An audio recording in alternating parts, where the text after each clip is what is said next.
Okay, welcome everyone to the Culture Advantage podcast interview with Dr. Janice Gassam Asare.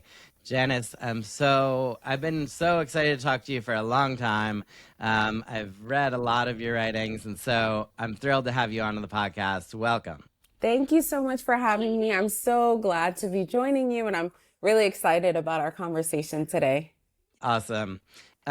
So first, just as a matter of background, I wonder if you could tell people, I know you have a PhD in organizational psychology, but I don't know if people exactly know what that means. So I wonder if you can just give them the elevator pitch for what does that mean to be an organizational psychologist? Yeah, I think when people hear psychologist, they think Dr. Phil, because I've spoke to people before and they're like, okay, so are you like reading me right now? And I'm like, oh, no, I'm not that type of psychologist. And Yeah. in the psychology world, they technically say if you're not licensed, you're not supposed to call yourself a psychologist. But because organizational psychology is a little bit different, we all still call ourselves organizational psychologists, even though we're not licensed, but it's just essentially the study of the workplace, how to ensure that employees are included, feel satisfied, they are being compensated equitably. You know, it's so vast and so wide. You know, when you take a test for a job, you know, when I was a teenager, I tried to work at Target, and there was some kind of test we had to take on a computer. An organizational psychologist or somebody who specializes in psychometrics is probably the person who developed that test. So anything related to the organization leadership development, making sure executives know how to guide a company, all of that is encompassed under organizational psychology. So it's pretty vast. HR, I would consider HR kind of like an arm of organizational psychology, but it's interesting because most people, I taught a master's program in HR, and most of the people who are working in HR don't have like an educational HR background. They just started working in HR and they've been in the field for a while. But I think that definitely people in HR could benefit from learning more about organizational psychology because it's so vast. Yeah, absolutely. Thank you for that. And it's so important because I think a lot of times when we start talking about issues like what should happen in the workplace, people have opinions and they forget that there's real expertise here. Like there are people that got a PhD spending however many years, right? I mean, my PhD took like 8 years. Yours probably didn't take that long. But people spent a long time actually gaining a lot of knowledge about what works, what doesn't work, best practices, and things like that. And that really matters, right? Yeah, 100%. I think, you know, I was having a conversation with a close friend who was in the DEI space, but she's kind of pivoted away in the last few years. And I was telling her that I was developing this framework for the workplace. And she's like, but I thought you were going to get out of the space. And I was like, I can't really get, like, I studied this. And even though DEI is kind of like not trendy anymore, I do feel like understanding how to make the workplace better is something that I will always care about, just because we all have to work in some capacity. And even if you own a small business, if you have employees, how are you ensuring that you're, you know, making sure that they're happy and that they're satisfied in their roles, that you're leading them the way you're supposed to? Yeah. Organizational psychology encompasses all of that. We live in a world where we have to work. So figuring out how to manage differences is so vital. So I think that this work will always be important. So when she said that, I was like, I don't think I'll ever get away from, you know, doing any sort of like workplace culture type of work. But I do think that, you know, I see the writing on the wall. I know that a lot of companies are no longer willing to invest in equity work. So I've really been trying to just lean into some of the other things that I learned in my program around just like, you know, making sure employees are satisfied and engaged, what factors are impacting engagement. And so that's really, I think, something that will always be important. Yeah, absolutely. I mean, for sure, the acronym is polarizing and falling out of favor. Um, and maybe even some of the work that's fallen under that acronym. But it seems like you say, we employ people and we need to work well together. And it really matters how we feel when we show up to work. And so that kind of support, that kind of thinking is definitely going to be always important, it seems like, right? Exactly. Yeah. It's just how you package it. You know, I know some people who are doing psychological safety work, but it's always going to be there. People might not care necessarily about racial equity or anti-racism, but I think every workplace where people of different races are coming together will always have to figure out how to manage the differences that may arise. Yeah. And so I think that this work is so important, but people aren't really familiar. And I think that that's a good thing in some ways, because when people think they know a lot about a field, I think it can kind of taint certain aspects of the field. But because people don't know much about organizational psychology, it helps you to kind of shape their understanding of the space. Yeah, you got a blank canvas. Yeah, exactly. Unlike saying DEI, which has Yeah. so many Or like HR, misunderstandings. people have a very negative connotation. They're like, Yeah. HR is not my friend, Yeah. so it's like, I do think it's it's a good thing. Yeah. That work that was called DEI and is now often called something else when it's happening. What do you think it could do better? Like, where do you think the field maybe could improve on some things and we could even be more effective in that work? I definitely think metrics. I think what we measure wasn't always the best. I think a lot of what we measure had centered whiteness. You know, I talk about it in decentering whiteness in the workplace, but I think what I had seen is a lot of measuring whether this intervention will change white people's feelings. But there wasn't a lot of consideration for whether it'll actually transform the workplace, whether it'll make non-white employees feel better. It was just like, are white people less racist or less antagonistic toward people of different races? Yes or no? And then that was it. And so I do think that what we were measuring wasn't necessarily accurate. And I also feel like we went in doing maybe an unconscious bias training without measuring the effectiveness. Like, what do we want the outcome to be? And so I think that that is something that the field really struggles with, because inclusion is often something that is not tangible. It's hard to measure, right? But there are ways to measure it, right? Like, are people satisfied? Is there high absenteeism? Yeah. If a lot of people aren't coming to work and they're disengaged, like we saw with when the TSA wasn't getting paid, a lot of airport workers were not showing up for work. They were disengaged. They were angry about not getting paid, so they weren't going to show up, and that impacted everybody. And so I think that the metrics weren't there, and that's definitely something that is important. And then also, I think what's tough about the field is that there isn't like a governing body per se. Like in law, if you're practicing law, there is a set of rules and criteria that you have to adhere to in order to be able to practice law.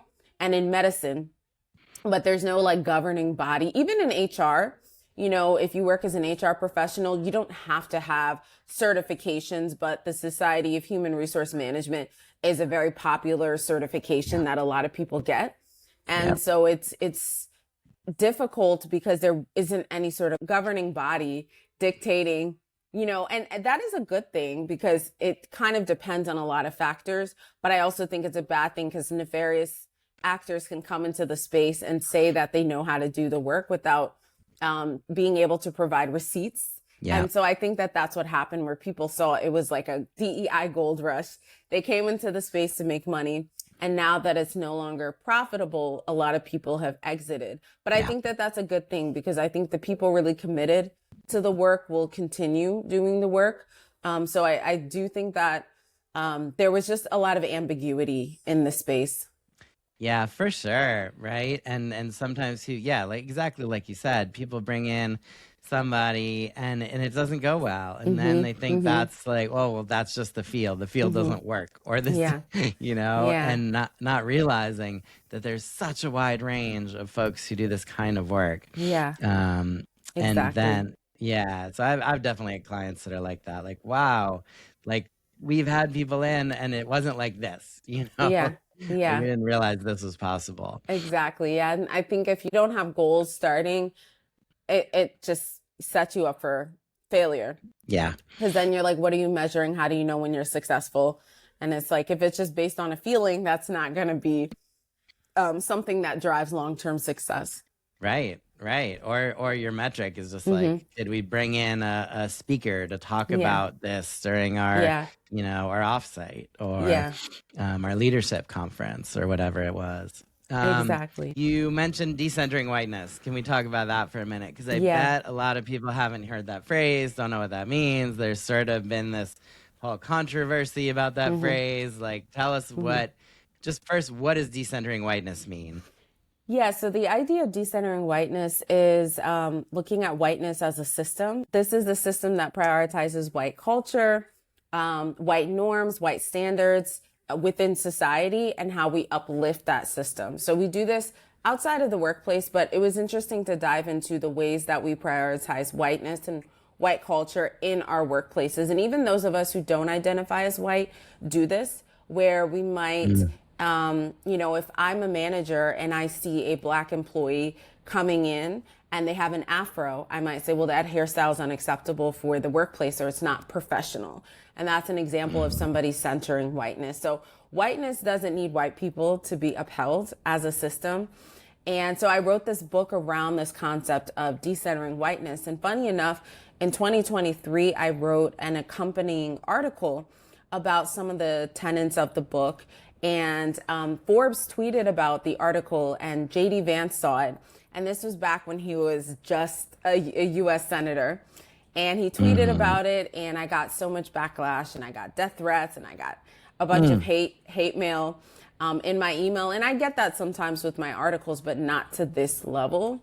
And then him and Josh Hawley and Mike Lee, two other US senators, wrote letters to some of the federal clients that I had worked with, NASA and the Department of Energy. And they said that they demanded to know what the nature of our partnerships were and that they were going to investigate my consultancy, all because I'm talking about the system of whiteness that even harms white people and how we should work toward decentering the system in our workplace. So when I say whiteness, I'm not talking about white people. I'm talking about this culture that prioritizes white standards and white norms. We see this a lot in consulting, in these huge consulting companies like McKinsey and Deloitte, where you look at the culture and it's very cutthroat.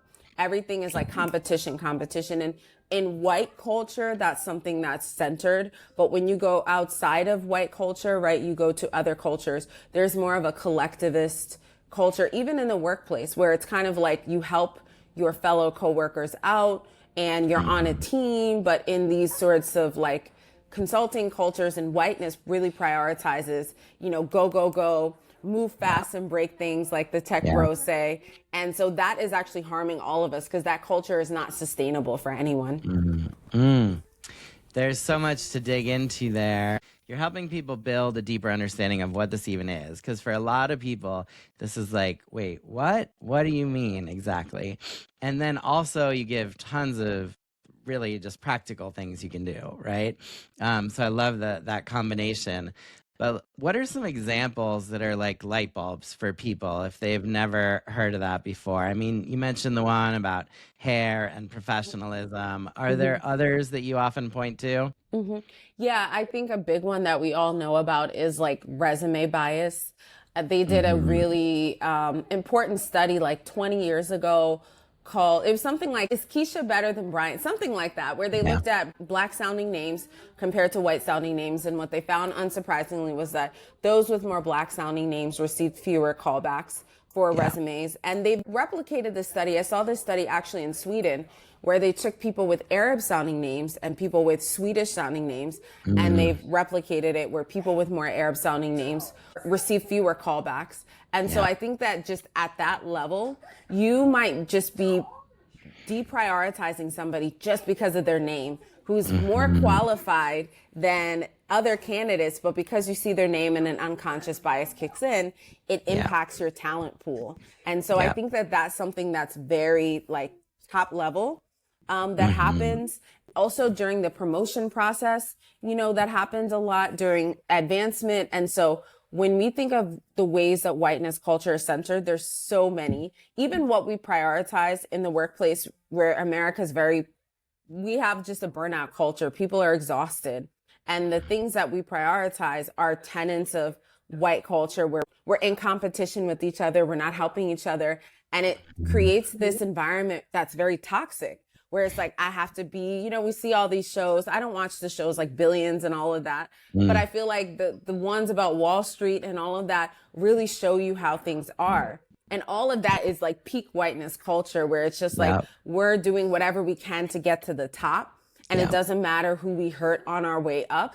And that's not something, again, that's sustainable. People don't go into those industries and stay there for decades and decades because it's not something that is sustainable. So I definitely point to like coming into the workplace is a big one, the hiring and advancement and promotions, and even in meetings, right, where women are more likely to be interrupted, but non-white women are interrupted even more in meetings. And you could be giving a good piece of feedback and you're not heard, you're talked over. And so I think that those types of things happen a lot more than we even realize or think about.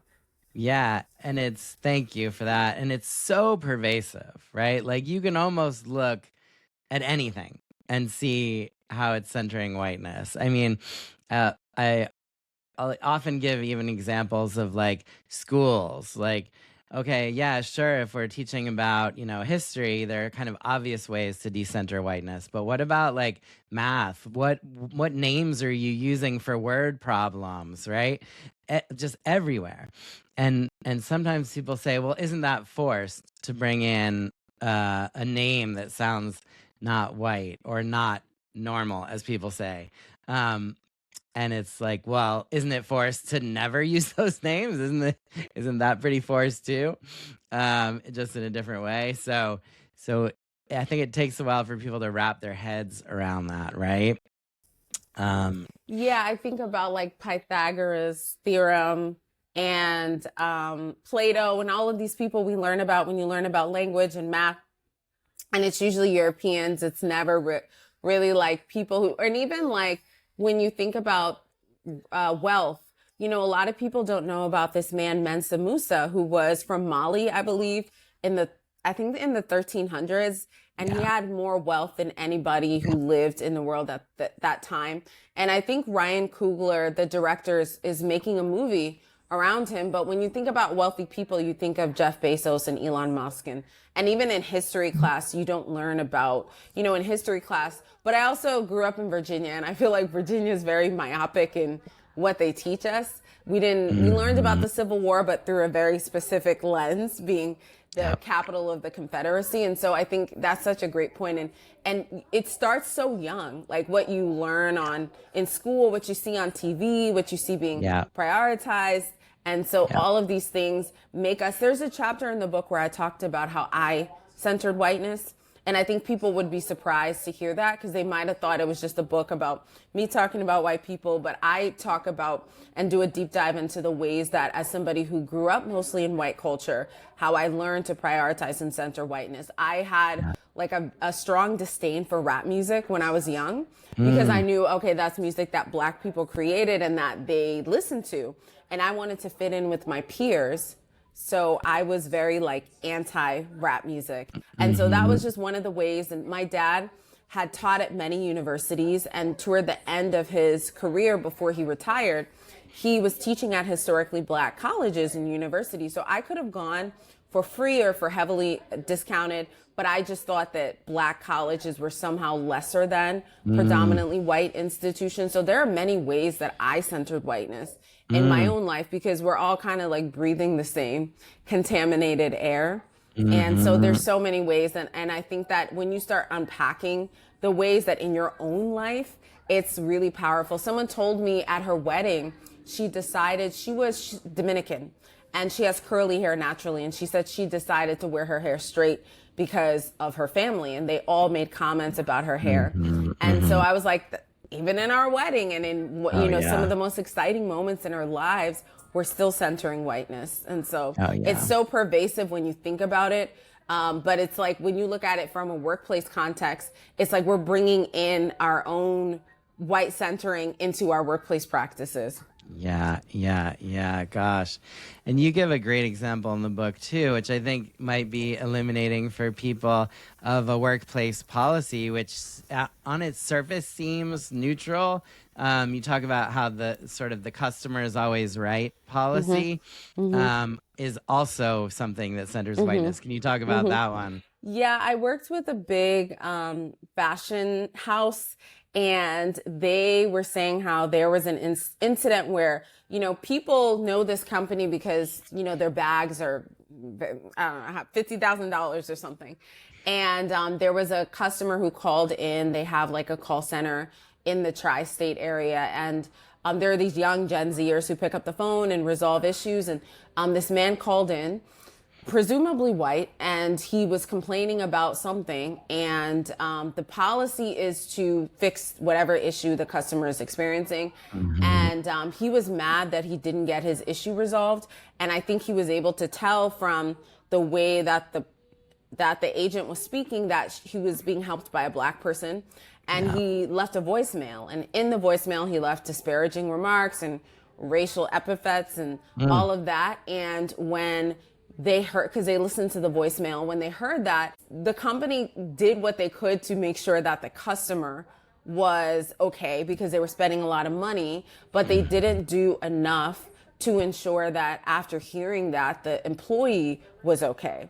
Right. And it was like really prioritizing money, prioritizing whiteness, prioritizing our customers, because I wonder if, and we talked about it because I did a workshop for them, or a series of workshops. And I was like, we all agreed that if the shoe was on the other foot and the customer was somebody, non-white, was a black person, let's say, and the employee that helped them was white, and the customer went off and said all of these things, I don't know if that same amount of like prioritizing would have taken place. Another policy that I talked about in the book that people are really illuminated by when I talk about is how a lot of companies have like employee bereavement policies. And how I read a story on LinkedIn about this woman who's Indian, whose company was not allowing her to take bereavement because her uncle had passed away. And in Indian culture, your uncles and your aunts are like, even though they're extended relatives, they live often in the house with you, like grandma and grandparents. But in American culture, our family is very father, mother. She said that there was even a bereavement policy for step parents.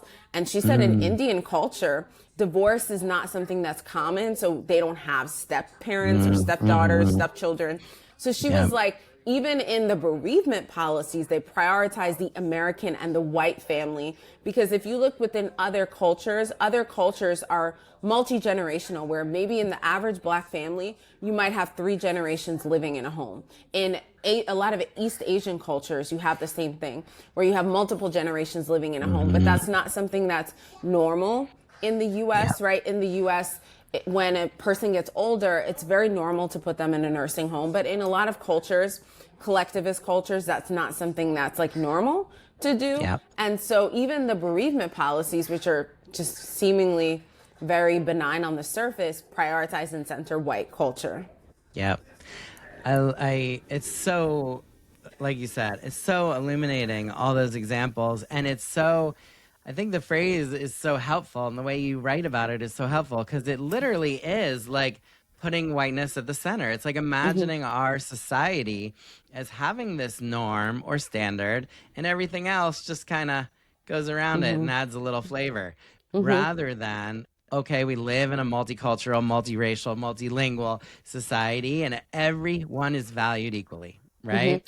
Yeah, 100%. And I think what white people also, I wish they understood, is that whiteness strips and robs them of creativity and of uniqueness, because when different cultures of people came here that are now white, they had to sort of like lose themselves in order to become white. So if you were Italian, you had norms and mores and traditions that you did. I know a lot of Italian families here in New York, maybe in Staten Island or maybe in Jersey, they do these family dinners. Family is a big thing.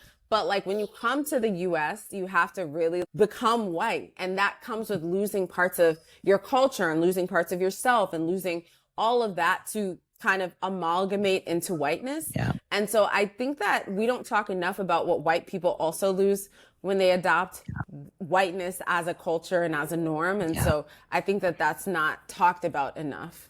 Yeah, for sure. And there's a lot of, I mean, there's sort of an outsized negative reaction, I think, to talking about whiteness the way you are. Like, why do you think that is? I think it makes white people feel uncomfortable. And for non-white people, we were always taught that our discomfort should always take a back seat to white people's comfort. So even in situations, I noticed non-white people do things to make sure that white people feel comfortable, right? Where it's like, you can't do anything and not, I know people, for example, who like maybe listening to rap music when they're in their car, then when they enter their neighborhood and there's no non-white people, they'll lower the music. And it's like, I want to make white people feel comfortable. And so it's uncomfortable to think about and to talk about whiteness because I think white people feel like it's somehow an interrogation and it makes you bad because you are white. You know, and there's a sense of guilt that maybe some white people feel by acknowledging their own whiteness. But I think that until we are able to do that, we're not going to be able to move forward as a society. I think we really struggle with, and I know other cultures say America is so race focused and they talk about race so much. But I think it's because we haven't really reckoned with our past. And so we haven't healed from any of this stuff. So it's interesting because when I title my articles for Forbes with white or whiteness, I'm often politely asked to modify it, you know, and in the article that had gotten JD Vance's attention, the original title was 3 Ways to Decenter Whiteness in the Workplace.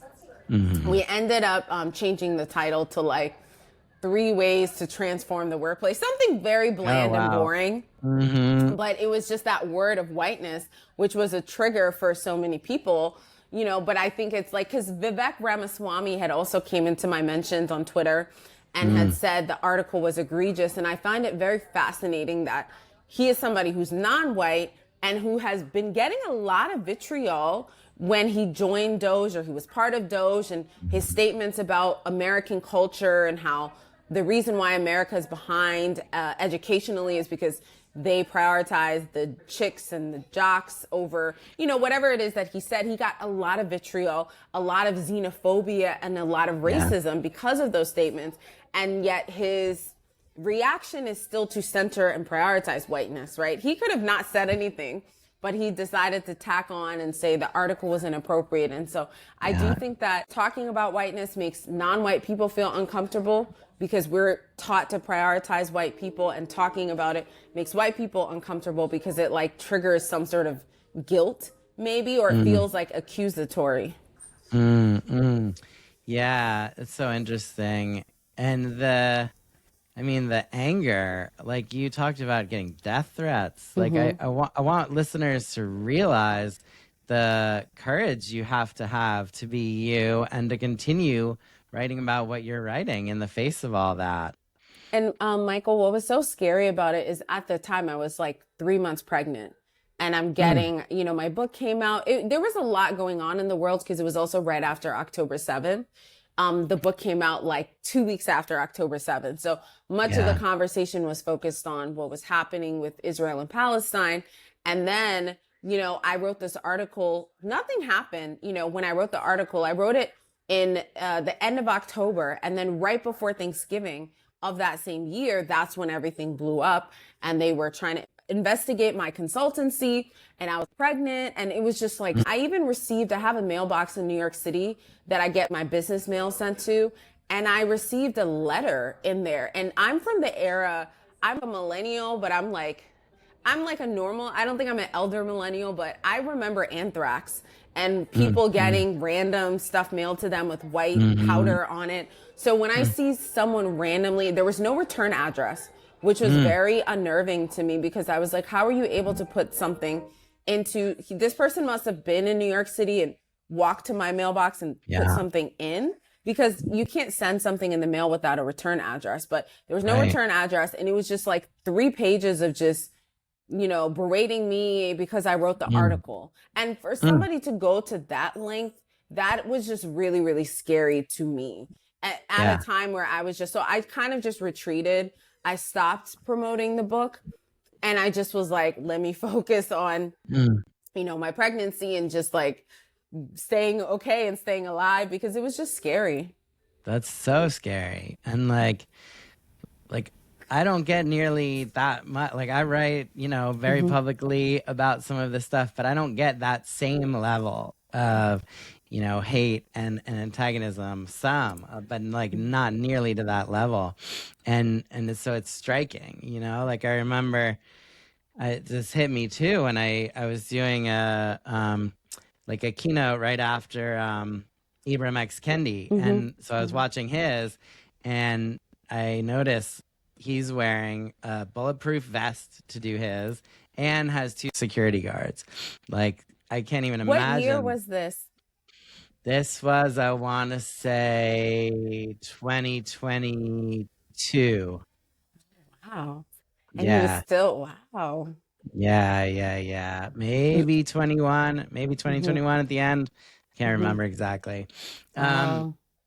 but yeah, so that's really intense. Mm-hmm. I mean, and now I'm thinking about white people too and Mm-hmm. reactions and wondering about like aspiring white allies, like people that, you know, see the injustice, want to be allies. Maybe we're very vocal about that in Mm-hmm. 2020. Maybe have receded a bit. Like how do you see the ebbs and flows of white allyship or white activism? Mm-hmm. I think there's still some white, some good white people causing good trouble, like John Lewis said.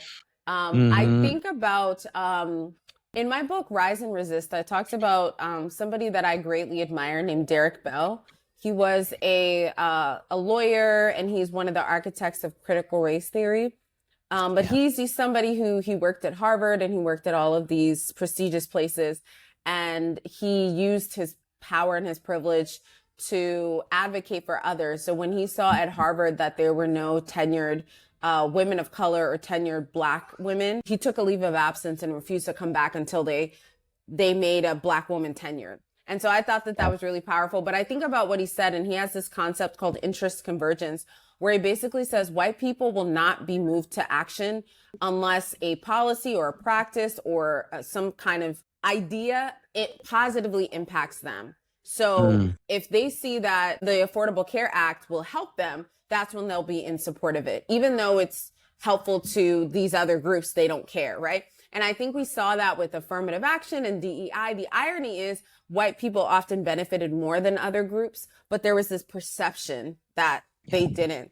And so I think Derek Bell, what he said is very true, where anything we want to move forward, there has to be a perception that white people will somehow benefit from Mm. it in order for it to move forward. So I think that there's the interest has declined. The same people that were posting black squares and saying Black Lives Matter are now the same people that are very like anti-DEI, which is interesting.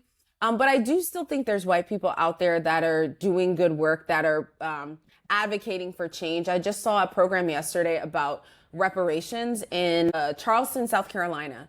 And, Mm. Charleston had one of the largest enslaved populations. There's a Yeah. lot of history in Charleston, and they're pushing for a reparations movement because they have plantations that people can go get married there. It's like a tourist attraction. And I'm like, Mm-hmm. you would want to get married in a place where people were treated brutally and enslaved.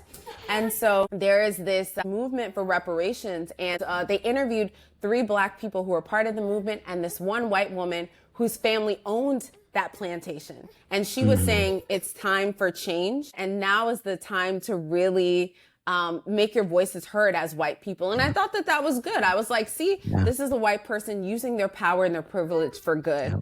So I Yeah. do think that there are still white people out there. And I think it's hard. There's a lot of people in the space who are like, I'm no longer trying to convince white people, that they should be doing this Mm-hmm. work. But I think that more white people are starting to see that the things that harm Black people also harm them, right? Yeah.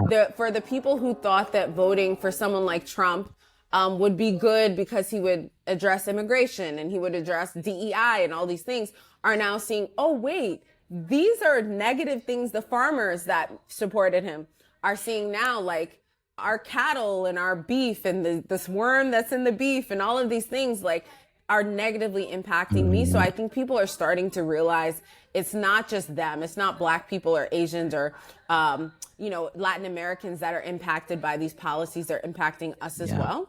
I don't know if you've read the book by, is it Joshua Meltzer? It's Dying of Whiteness.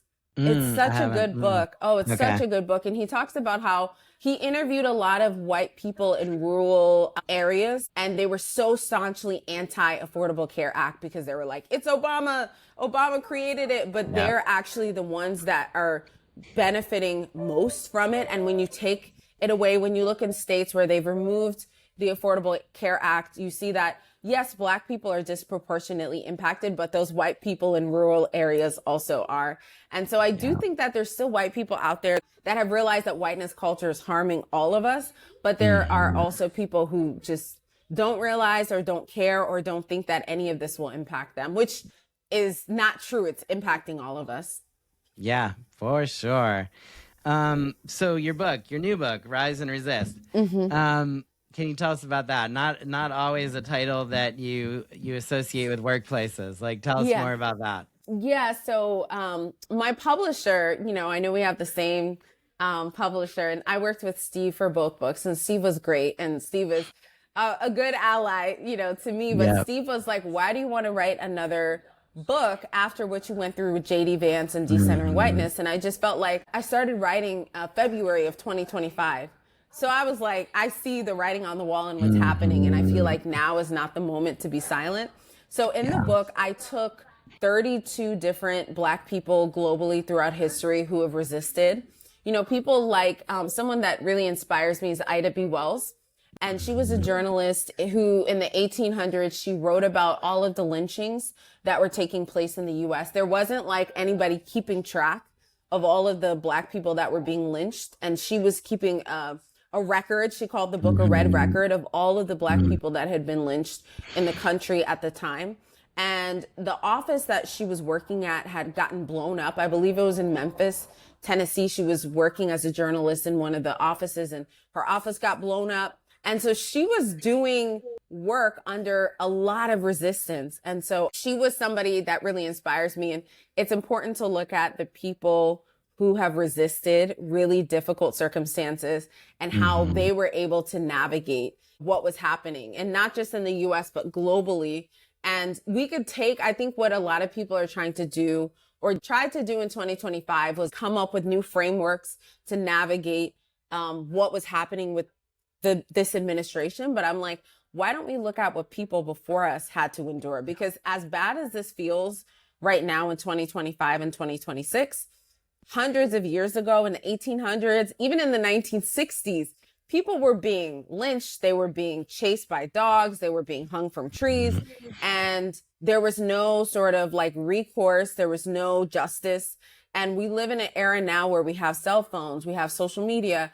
And as bad as it may seem, we do have a lot of power. And so the book was meant to be empowering, and writing about people's stories of resistance really empowered me. Reading about the young girl, Darnella Frazier, who was the 17-year-old who filmed the murder of George Floyd. And because of her video, she ended up, I think, winning a Pulitzer Prize. But because of her recording, millions of people, it started movements across the world. And all she did was pick up her phone and document what was happening. So something as simple as just documenting the horror of what's happening. The people who picked up their phones and documented Renee Good and documented, Alex Preedy and all of these things that were happening in Minnesota, we only know because somebody picked up their phone and documented what was happening. And so I think that it's inspiring to read about people and their resistance efforts, how they resisted behind the scenes in very hostile environments, and then what we can learn from them, especially in our workplaces, for those of us trying to push DEI forward, because it has become very hostile where you say the word and people have a visceral response. Just even 2 years ago, before Trump came into office again, I would say DEI and people would say, what does that mean? So people didn't even know what the acronym meant. Yeah. And now people have a very specific, they've really shaped or propagandized the term. Yeah. Oh my gosh, so much. So can you give us a couple examples of lessons that people can use in their workplaces that could be learned from these historical figures? Yeah, so one of the people I wrote about was named Georgia Gilmore, and she was a cook who, during the Montgomery bus boycotts, she was baking goods and selling them in barbershops and in hair salons to help raise funds for people participating in the Montgomery bus boycotts. And to me, she was an example of resistance behind the scenes because she wasn't making it known, this is what I'm using the money for. People just thought, here's a Black lady and her friends making all of these really delicious baked goods. I want to buy one. She was even selling them to white people, right? And so she used that money to support causes that were social justice oriented. And so I think in our workplaces, one of the most powerful lessons we can lean on right now is that idea of how do you resist, but in a way that is inconspicuous. Thinking about that is really important. I don't fault people and companies for removing any DEI language from their websites, because if the work is still continuing, but the language and the packaging is just changed, I don't think that that matters.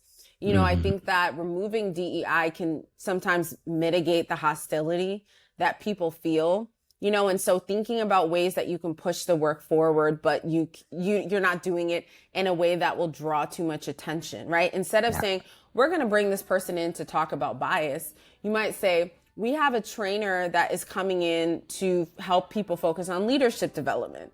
And part of that is equity and inclusion, but you're not labeling it as that. So I think right now, one of the best things we can all do is find out ways that we can resist behind the scenes, and we can use our power and our privilege to amplify people who don't have as much power and privilege as us, but we have to do it in more clandestine ways. Yeah, I love that. Or just quieter ways, less flashy, right? Like I think a lot of the transition of DEI is from like loud and flashy and maybe performative to more like quiet behind the scenes, but like measured and real and transforming of workplaces. And so that's Exactly. Yeah. I think the pendulum will swing back though, because like we were talking about, this work is important and there will always be differences that have to be managed in the workplace. So I do think that that's something that will always be needed. Yeah, for sure. I love your writing. I think it's so accessible and so illuminating and practical. What are you thinking about now? What are you working on now? What am I working on now? I'm working on a framework because someone was asking me like, how do I approach the work? And I was like, well, I have a way that when I go into companies, I think about it, but I don't have it in like a framework. So I'm working on developing like a framework for that. And I've actually started to get into, which you're getting an exclusive. I've been diving into cybersecurity because when the JD Vance situation happened, you know, I was terrified that I would get doxxed. Yeah. And, you know, when you live in a big city, there's less of a fear. I don't have like a big house on a ranch somewhere in like, I don't know, North Carolina or something. So there's less of a fear of somebody showing up because I live around a lot. There's a lot of people around. So if somebody came and tried something, but I think about other people who are doing social justice work who, you know, there's always going to be a risk of getting doxxed. So I've actually been diving into cybersecurity and looking at data protection and data privacy and how to keep your data safe. And I really want to, I'm trying to get a certification. And when I, you know, get the certification, I want to help people keep themselves safe, right? Like, especially when you're doing work that is very volatile. For people who want to continue to do the work, for activists, how do you, you know, continue to do the work, but also protect yourself? Because I think we know how much of everything now is like mass surveillance. And when you do stuff on Google and this place, everything is watching you. And, you know, creating a trail for you and a profile and a footprint. And so I think I've really been thinking about how to keep people safe in this digital landscape. I'm going to let you go in a second, but I first have to ask about your views on empathy. Oh, I love talking about empathy. I had a chance to do a TED talk on empathy, but I like the idea of empathy. But what's interesting is like there's a racial empathy gap where we see it, where we're more likely to be captivated by these stories of these like missing white women. A great example is her name Nancy Guthrie. I keep seeing Mm. stories of this newscaster, and we don't have cable, so I don't watch a lot of the news, but my mom knows about this. And we keep seeing her mom is missing, her mom for months and months and months.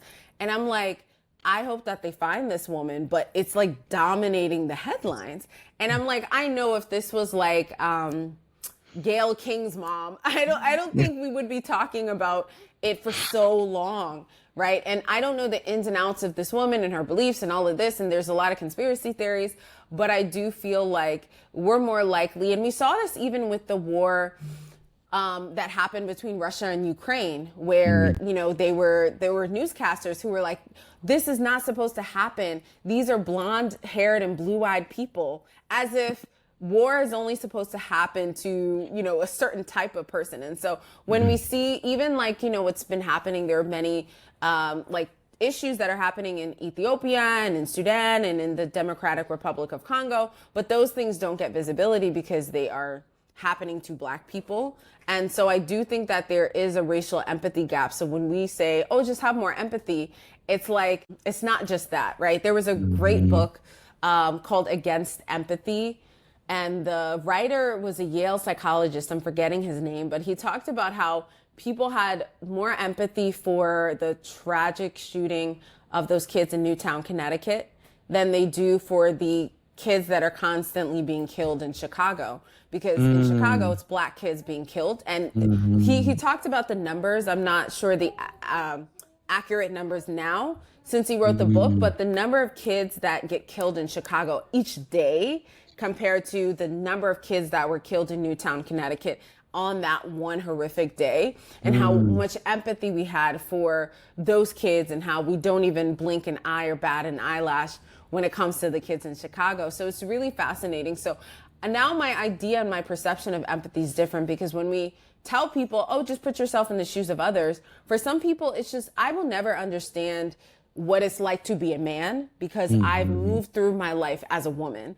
Some people will never understand, what it is to be Black because you've moved through life as somebody who's white. And so this idea of just like putting yourself in somebody's shoes, I think is flawed, because for some of us, we're just not. Before I had a child, I had no conception of like what it was like to be a parent.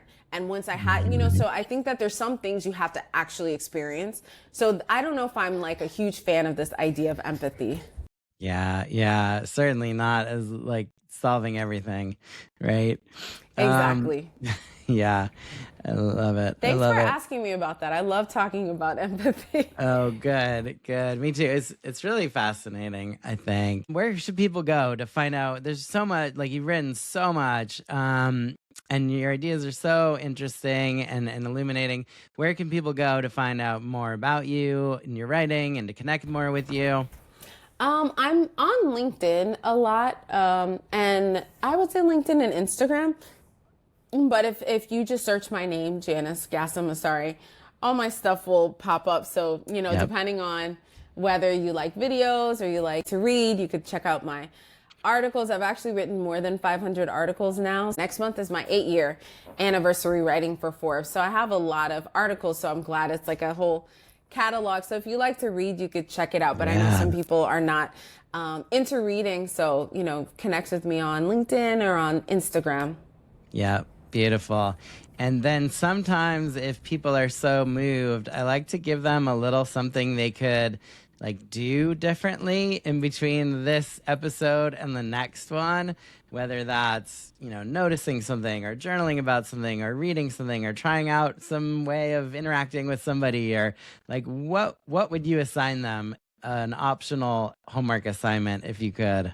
Ooh, I think thinking about whiteness culture, and then trying to identify ways in your life, whether in your upbringing or now, that you still center whiteness. Whether that could be, you know, um, in what you decide to wear, what you feel like is professional at work and what is not professional. I had a student at Columbia who wears she's Chinese, and she wears her traditional, Chinese cultural outfit.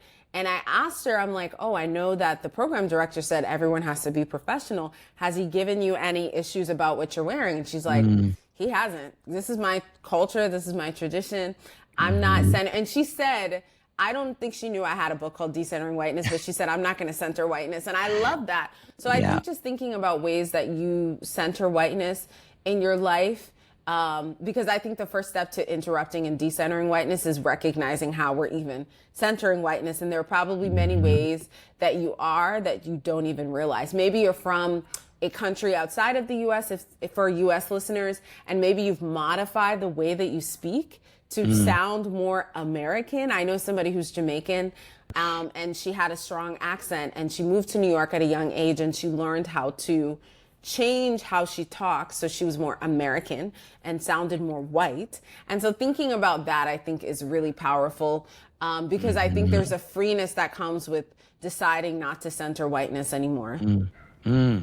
I love that. And it's not going to be easy. I mean, you're not just going to stop and think, oh, here's how I'm doing it.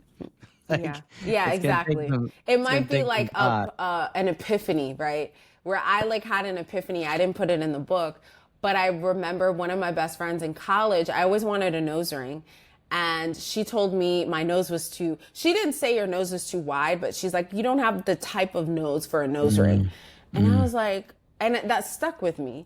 And I never got a nose ring because she said that. But she was saying that because I do have, Black people tend to have wider noses phenotypically. And it was just like this idea that only a certain phenotype looks good with a nose ring. And so those types of things. And I had that epiphany moment randomly after I had already written the book. And I was like, I should have put that in the book. But just, you might listen to this and then be driving somewhere and have a random thought like, oh, I remember that one time in high school, my mom told me that I looked better if I straightened my hair, or this person told me, just like little things like that. Maybe even in, whiteness, there's a whole conversation about how we center whiteness, and maybe even who we desire and what we desire and what we were taught is good, right? And so what we prioritize, we might find ourselves, if you're a non-white person, you might say, oh, I never realized that I'm attracted to white people, because in our culture, in my culture, that was white people were put on a pedestal. And so there's a whole conversation about desire. And I've heard people say desire is political, and nothing we want is simply because we want it, because things aren't happening in a vacuum. It's like we've been programmed to like and love certain things. And I find that to be really powerful to think about. Oh, yeah. I mean, globally, skin whitening and hair straightening. And I mean, Brazil, hair straightening, such a big deal. Yeah. Oh, so interesting. With media, I think about it too. If you can just, anytime you go to put on a podcast or a TV show or a movie, just think are the main characters white here? And are other people just kind of peripheral or not as fully developed, or just supporting the white characters, right? And they've gotten better with this, but that was a big issue where I stopped watching the Oscars, but I would notice that all of the movies that would get rewarded were movies where the Black people played into stereotypes. I don't know if you remember, Halle Berry was, I believe, the first Black woman to win a Oscar, and she won it for Monsters Ball. And people said she kind of played like a Jezebel, and she had to go topless in the movie. And Denzel Washington won for the movie Training Day, and he was playing a rogue, crooked cop. Yeah. And so you see movies where Black people are actually playing these positive characters don't win. Lately, it's changed, because I know Black Panther and some of these other Crazy Rich Asians and some of these other cultural films have gotten more spotlight. But if you notice, a lot of the white savior films, I know that Clint Eastwood was in one movie, and I watched it and I was like, this is definitely a white savior film.